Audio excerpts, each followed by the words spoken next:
శ్రీమహాగణాధిపతయే నమః. ఓం గురుభ్యో నమః. ఓం శ్రీమాత్రే నమః. అరుణాం కరుణాతరంగితాక్షీం ధృతపాశాంకుశపుష్పబాణచాపాం అనిమాదిభిరావృతాం మయూకైః అహమిత్యేవ విభావయే భవానీం. శ్రీమాత్రే నమః.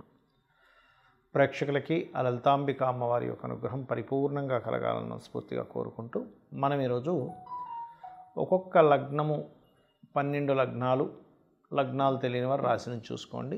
జన్మించినప్పుడు ఆ యొక్క లగ్నం యొక్క ప్రభావం వల్ల మీకు స్థిరకారకత్వాలు అంటారు. అంటే లగ్నాధిపతి ఎవరు, ధనాధిపతి ఎవరు, తృతీయాధిపతి ఎవరు, చతుర్థాధిపతి ఎవరు, దీన్ని బట్టి మీకు ఎదగలేకపోతున్నామంటే కారణం ఏమిటి, ఫైనాన్షియల్గా సంపాదించలేకపోతున్నామంటే ఏమిటి, అన్నదమ్ముల మధ్య నుండి సఖ్యత కానివ్వండి, విద్యా విషయం కానివ్వండి, గృహ విషయం కానివ్వండి, వివాహం కానివ్వండి, ఉద్యోగము, వ్యాపారము, ఇన్వెస్ట్మెంట్స్, ఇలాంటివన్నీ కూడా మీ యొక్క జన్మజాతకంలో మీ గ్రహబలం ఎలా ఉందో చూసుకొని ఏ రకంగా నిర్ణయం తీసుకోవాలి, ఏ రకమైనటువంటి రూట్లోకి వెళ్తే మీరు బాగుంటుంది అనేటువంటి అంశాలు చెప్తుంది. నేనైనప్పటికీ కూడా చెప్పిస్తుంది సాక్షాత్ లలిత అమ్మవారిగా భావిస్తూ ఒక్కొక్కటిగా మనం తెలుసుకుందాం. తులవారికి గనక చూసుకున్నట్లయితే తుల అధిపతి శుక్రుడు అవుతాడు. శుక్రుడికి లగ్న అష్టమాధిపత్యం ఉంటుంది. మీ యొక్క శుక్రుడు గనక బాగున్నట్లయితే, కొంతమంది అంటుంటారు శుక్ర మహర్దశలో అద్భుతమైన స్టేజ్కి వెళ్ళానంటే ఆకస్మికంగా కోటీశ్వరుడు అయిపోయాడు అంటూ ఉంటారు. శుక్రగ్రహం గనక బాగుంటే అష్టమాధిపతి లగ్నాధిపతి అయినందుకు ఆకస్మికంగా మంచి స్టేజ్కి వెళ్తాడు, గుర్తుపెట్టుకోండి. శుక్రుడు ఉదాహరణకి పాపగ్రహాలతో ఉన్నాడు అంటే శని కుజులతోనో లేకపోతే కేతువుతో ఉన్నాడు. ప్రధానంగా శుక్రుడు ఉండే ఎనర్జీకి కేతువు ఉండే ఎనర్జీస్ డిఫరెంట్ ఎనర్జీస్. ఈ ఆస్ట్రాలజీ కూడా అంతా ఏంటంటే ఎనర్జీ బ్యాలెన్సింగ్. మన వాస్తు అయినా పంచభూతాలతోనే ఉంటుంది, జ్యోతిష్ శాస్త్రం అయితే నవగ్రహాల యొక్క ఎనర్జీస్తో సంబంధం కలిగి ఉంటుంది. ఆ రకంగా మీరు ఎదగలేకపోతున్నారు, స్ట్రక్ అయిపోయారంటే ఎక్కడో మీకు కేతువు యొక్క సంబంధం లగ్నాధిపతికి వచ్చింది. అలాంటప్పుడు మీరు మీ లైఫ్లో ఉన్న ఆటంకం నుంచి బయటపడాలి అంటే మీరు చేయవలసింది గణపతి యొక్క ఆరాధన. ఏమండి నాది తులాలగ్నమే కానీ నాకు శుక్రుడు బాగున్నాడో బాగోలేదో నాకు చూసుకోవడం తెలియదు అంటే మీకు ఎక్కువ యాక్సిడెంట్స్ అవుతున్నాయి, స్ట్రక్ అయిపోతున్నారంటే మీరు అర్థం చేసుకోవాలి. అలాగే మీకు ధన సప్తమాధిపతి కుజుడు అవుతాడు. అంటే జీవిత భాగస్వామి వచ్చినప్పటి నుంచి ఫైనాన్షియల్గా గ్రోత్ అయ్యే యోగం ఇన్బిల్ట్గా ఉంది మీకు. మరి ఈ ఇన్బిల్ట్గా ఉన్నటువంటి యోగంకి కుజుడు గనక బాగున్నాడా, ఆఫ్టర్ మ్యారేజ్ తర్వాత నుంచి లైఫ్ అనేటువంటిది ఒక మంచి టర్న్ తీసుకుంటుంది తులవారికి. ఎందుకంటే సహజంగానే శుక్రలగ్నం ఇది. శుక్రుడు అంటేనే వివాహానికి కారకుడు. దీంతోపాటు సప్తమ ద్వితీయాధిపతి అయినటువంటి కుజుడు కనుక బాగుంటే ఇంక తిరుగుండదండి. అయితే ఇక్కడ లగ్నాధిపతి సప్తమాధిపతి శుక్రకుజులు ఉన్నందుకు సర్వసాధారణంగానే వీళ్ళిద్దరి మధ్యనే ఒక అట్రాక్షన్ రిలేటెడ్ సంబంధంగా కొంత ఉంటుంది వీళ్ళకి తెలియకుండానే. అలాగే వీళ్ళకి సహజ శుభగ్రహమైనటువంటి గురువు పాపి అవుతాడు. లగ్నానికి పాపి. ఇప్పుడు చూడండి కొన్నిసార్లు ఫలానా గురువు ఫలానా స్థితిలో ఉన్నాడు చాలా మంచిది అనుకుంటుంటాం, కానీ ఈ లగ్నానికి భాగ్యంలో గురువు అనేటువంటిది ఇబ్బందినే ఇస్తుంది. అంటే గురువుల ద్వారానే ఇబ్బంది వస్తుంది వీళ్ళకి భాగ్యంలో కనుక గురువు ఉంటే. వేరే వాళ్ళందరికీ అలా కాదు. అలా కాకుండా ఇప్పుడు అదే గురువు కనుక ఇంకొక శుభగ్రహంతో కలిసి ఉన్నట్లయితే అప్పుడు మళ్ళీ దాని యొక్క తీవ్రత తగ్గుతుంది. అంటే ఇక్కడ మీరు ఇది ఎక్కడ అప్లై అవుతుంది ఏమిటి అంటే, ఈ లగ్నం వారికి ఉదాహరణకి భాగ్యంలో గురువు ఉన్నాడు, లేదా 6వ స్థానంలో గురువు ఉన్నాడు, లేదా 3వ స్థానంలో గురువు ఉన్నాడు అనుకోండి ఉదాహరణకి. అంటే గురువు ఓన్ హౌజెస్లో ఉన్నప్పటికీ కూడా ఇది కొన్నిటికి మంచి ఫలితాలు ఇస్తుందేమో కానీ కొన్నిటికి బ్యాడ్ ఫలితాలు కూడా ఇస్తుంది ఈ లగ్నానికి పాపవడం వల్ల. ఇక్కడ ఉదాహరణకి 3లో గురువు ఉన్నాడు అనుకోండి, ఎర్లీ మ్యారేజ్ ఇస్తాడు, ఇవ్వడం కాదు. ఒకవేళ 6లో ఉన్నట్లయితే ఫైనాన్షియల్ గ్రోత్ని ఇస్తాడు. కానీ ఇదే గురువు భాగ్యంలో కనుక ఉన్నట్లయితే పాడు చేస్తాడు. మంచి టీచర్స్ రాకపోవడం, గురువులతో ఇబ్బంది పడడం, ఎవరో ఏదో పూజల పేరుతో దాంతో దీంతో లక్షలు మీ దగ్గర ఎక్కువ డబ్బులు కొట్టేయడం, ఇలాంటివి కూడా జరుగుతాయి గురువు యొక్క ప్రభావం వల్ల. అలాగే మీకు మరి దాని యొక్క ప్రభావం తగ్గాలి, గురువు గ్రహం పాడయ్యే ఇబ్బంది ఇస్తుంది అన్నప్పుడు గురువుకు సంబంధించిన దానం ఇవ్వడం, అంటే శనగలు దానంగా ఇవ్వడం, గోవులకి అరటికాయలు తినిపించడం, ఇటువంటివి చేస్తూ ఉండాలి. ఇక 4, 5 ఆధిపత్యం శనికి వచ్చింది. దీనివల్ల క్రియేటివ్గా చదవడం అనేటువంటిది, ఏదైనా క్రియేటివ్గా చేయాలి, ఇల్లును క్రియేటివ్గా పెంచుకోవాలి, అలాగే అందంగా ఉండే ఇలాంటి ఆలోచనలు ఎక్కువగా ఉంటాయి. అయితే చాలామందికి వాళ్ళు గృహం తీసుకునే విషయంలో, భూమి కానీ గృహం కానీ తీసుకునేటువంటి అంశంలో వారికి అసలు పనికొస్తుందా లేదా అనేటువంటిది కూడా చూసుకోరు. అంటే వాళ్ళకి అసలు గృహయోగాలు వారి పేరు మీద తీసుకోవచ్చా తీసుకోకూడదా, లేదా వారి యొక్క జీవిత భాగస్వామి పేరు మీద కానీ సంతానం పేరు మీద కానీ తీసుకోవాలా అనేటువంటిది తెలియదు. చాలామందికి ఈ శని కనుక బాగుంటే వీళ్ళకి సంతానం కలిగిన క్షణం నుంచే గృహయోగాలు ఫామ్ అవుతాయి. ఎందుకంటే శనికి గృహయోగానికి సంతాన యోగానికి సంబంధాలు ఉన్నాయి. ఇక్కడ శని పాడయ్యాడు, వీళ్ళ పేరు మీద గృహం తీసుకోవడమే ఇబ్బంది వస్తుంది. అంటే మీకు ఎప్పుడైనా ఫోర్త్ లార్డ్ పాడైతే ఎనీ లగ్న మీరు అర్థం చేసుకోవాల్సిన విషయం ఏంటంటే మీరు గృహము మీ పేరు మీద తీసుకోవాలా వద్దా తెలుసుకోవాలి. అది పాడైతే దానికి సంబంధించి తీసుకుంటే ఇబ్బంది వస్తుంది. ఎలా అయితే ఒక షుగర్ పేషెంట్ ఉన్నాడు, ఆ షుగర్ పేషెంట్ వెళ్ళి షుగర్కి సంబంధించి తింటూ ఉంటే అతను ఇంకా పాడైపోతాడు.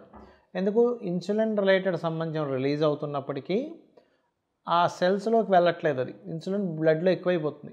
అంటే ఒక బ్యాడ్ రిలేటెడ్ది కనుక మనకు ఒక గ్రహం ఉంది, శని చతుర్థాధిపతి బాగున్నాడు, బిల్డింగ్లు గృహాలు కొనడం ద్వారానే అద్భుతమైన స్టేజ్కి వెళ్తాడు, పాడయ్యాడు వాటి మూలంగా ఇబ్బంది పడతాడని మనం అర్థం చేసుకోవాలి.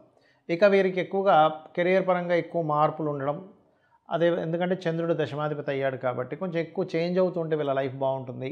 బుధుడు కనుక బాగుంటే తండ్రి ఆస్తి తీసుకోవడం వల్ల చక్కగా కలిసి వస్తుంది. శుక్రుడు బాగుంటే తాతగారు ఆస్తి తీసుకోవాలి, లేనట్లయితే ఇబ్బంది వస్తుంది. మరి కాకపోతే ఇక్కడ ఏంటంటే తాతగారు ఆస్తి మీకు చెందుతుందా లేదా అంటే శుక్రుడు చెప్తాడు, తండ్రి గారి ఆస్తి మీకు వస్తుందా లేదా అంటే బుధుడు యొక్క ప్రభావం మీకు చూపిస్తూ ఉంటుంది. అయితే మీరు ఎక్కువగా కాళికా అమ్మవారి యొక్క ఆరాధన చేస్తూ ఇక్కడ మీరు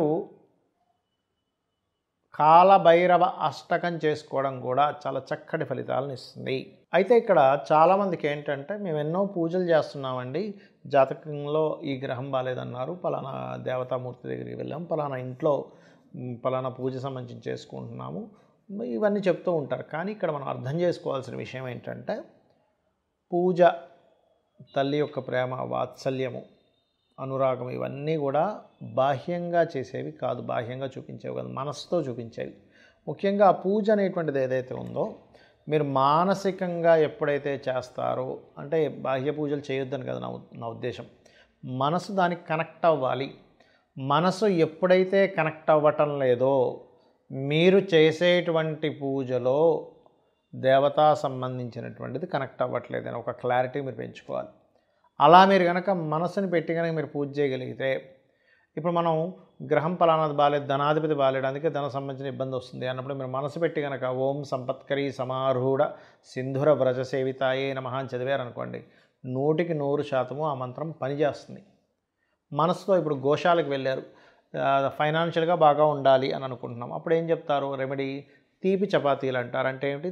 నూనె వేయకుండా ఒక 3 చపాతీలు తీసుకొని దానికి తేనెను పూసి చిన్న చిన్న ముక్కలు చేసి ఓం సంపత్కరీ సమారూఢ సింధుర వ్రజ సేవితాయ నమః అని కానీ, లేదా ఓం ధర్మాధ్యక్ష ధనాధ్యక్ష ధనధాన్య వివర్ధనీయ నమః అని కానీ పెడుతూ ఉన్నట్లయితే ఖచ్చితంగా, అంటే ఇక్కడ ఏంటి, మనసు కనెక్ట్ అవ్వాలి. ఏదో వచ్చాము హడావిడిగా వెళ్ళిపోవాలి, ఇప్పుడు తొందరగా గోశాలలో ఇది పెట్టేసి వెళ్ళిపోదాం, అలా కాదు. ఇప్పుడు మీరు ఎందుకంటే మీరు ఒక ఇంటికి వెళ్ళారు అతిథిగా, వాళ్ళు రిసీవింగ్ బాగుంటూ వాళ్ళు చక్కగా మాట్లాడి వాళ్ళు చక్కగా అన్నీ చేసుకుని ఉంటే ఎలా ఉంటుందండి వాళ్ళ లైఫ్, మీకు చాలా హ్యాపీగా అనిపిస్తుంది. అలా కాకుండా వాళ్ళు మిమ్మల్ని పట్టించుకోనట్టుగా ఏదో మీరు వచ్చారు ఎప్పుడు వెళ్ళిపోతారు అన్నట్టుగా చూస్తూ ఉంటే ఎలా ఉంటుంది, మీకు ఆ ఇంటికి వెళ్ళబుద్ధి కాదు. అలాగే సేమ్ యాజ్ ఇట్ ఈజ్ మీకేంటంటే ఎప్పుడైనా ఒకటే గుర్తుపెట్టుకోండి, మనసు సంబంధం లేకుండా చేసే పూజలు, భక్తికి సంబంధం లేకుండా అందులో మీరు రమించకుండా ఆ మంత్రంలో అది మీకు ఫలించదు. అదేదో బాహ్యంగా ఏదో కూర్చున్నారు ఒక మంత్రం అనుకుంటున్నారు, కానీ దాని ఫలితం అంతవరకే ఉంటుంది, పూర్తి స్థాయి ఫలితం రాదు. అలాగే మరి కొంతమందికి జాతకం ఉండదు, కానీ వాళ్ళకు ఉండే ప్రాబ్లమ్ని బట్టి వాళ్ళకి ఫలానా గ్రహం పాడైందని మీరు అర్థం చేసుకోవాలి. అంటే అలాగా వివాహం అవ్వట్లేదు, ఓకే శుక్రుడు పాడయ్యాడు లేదా సప్తమ స్థానం పాడైందనేటువంటిది మీకు అర్థమవ్వాలి. అర్థమయ్యి మీరు వివాహ సంబంధించిన విషయాలు లోకంలో జరుగుతున్న వాటికి మీరు ఏదైనా హెల్ప్ చేయగలగాలి. అప్పుడు ప్రకృతి మనకి ఇస్తుంది ఆ యొక్క యోగాన్ని.